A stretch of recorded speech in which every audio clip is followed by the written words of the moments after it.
ત્યારબાદ આગળનો દાખલો આપણે જોઈએ કે દાખલા નંબર 4 કે નીચે આપેલી આવૃત્તિ વિતરણ માટે દરેક વર્ગની વર્ગ લંબાઈ મેળવવાની કીધી તેમજ મધ્ય કિંમત શોધીને આવૃત્તિ વિતરણ લખો એટલે કે વર્ગ લંબાઈ કીધી પ્લસ મધ્ય કિંમત કીધી છે। તો આપણે નીચે વર્ગો આપ્યા છે વર્ગ તો કે 0 થી 99 પછી 100 થી 299 300 થી 499 400 પછી ડાયરેક્ટ 500 500 થી 749 જોજો રકમમાં એટલે 750 થી 899 અને 900 થી 999 સુધીના આપણને વર્ગ આપ્યા છે।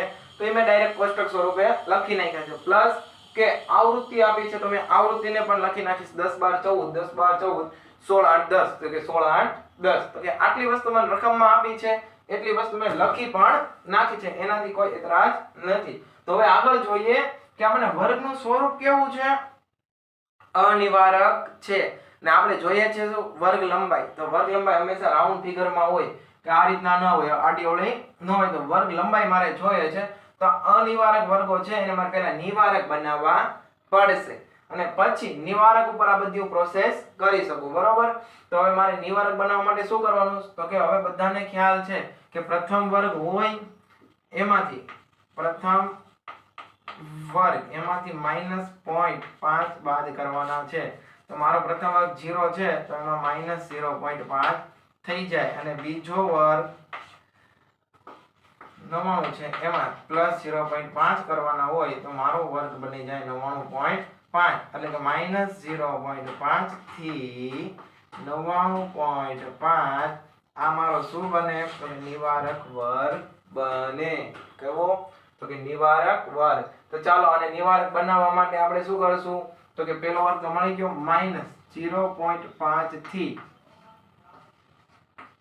99.5 હવે ખબર જ છે કે આને અહીં આવી જશે આમાં બાદ કરો એટલે ક્યાં થઈ જશે આ વર્ગ થઈ જશે 99.5 થી 299.5 હવે હું આવશે 299.5 થી 499.5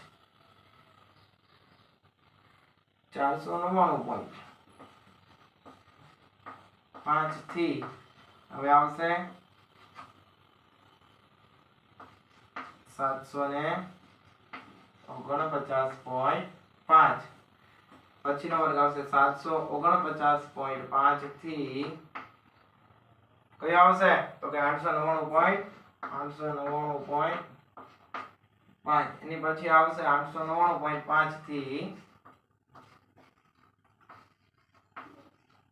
999.5 આવે આ બધા તમારા વર્ગ બની ગયા નિવારક। હવે આને ભૂલી જાઓ તો પણ કઈ જરૂર છે નહીં। હવે વર્ગ લંબાઈ મેળવવાની છે તો વર્ગ લંબાઈનું તમને ખબર છે કે મોટામાંથી નાનું શું થાય છે બાદ થાય ત્યારે તમને સી મળે છે તો વર્ગ લંબાઈમાં આપણે જોઈએ તો કે 99.5 માઈનસ જો અહીંયા ગયા છે -0.5 છે કે 0.5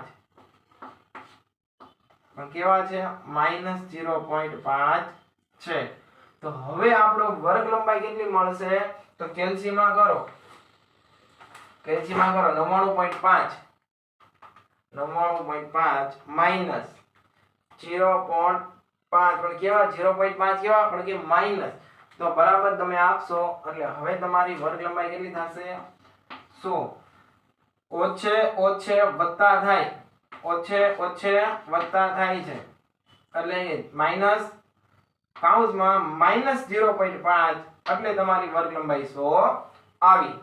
ચાલો આગળ તો હવે હું છે 299.5 માઈનસ 99.5 તો હવે 299 કરો 299.5 માઈનસ 99.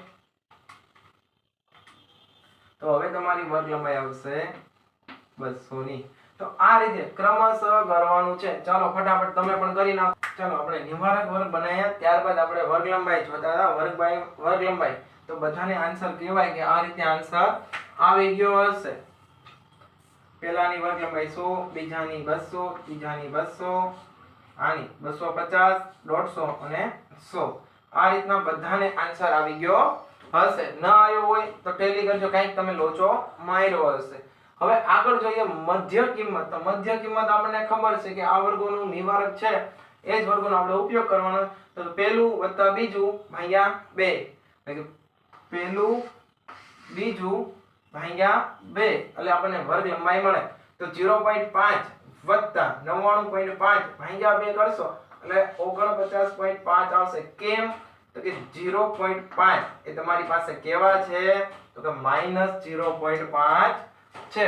કેલ્શિયમ કરીએ આપણે -0.5 કેવા માઈનસ વત્તા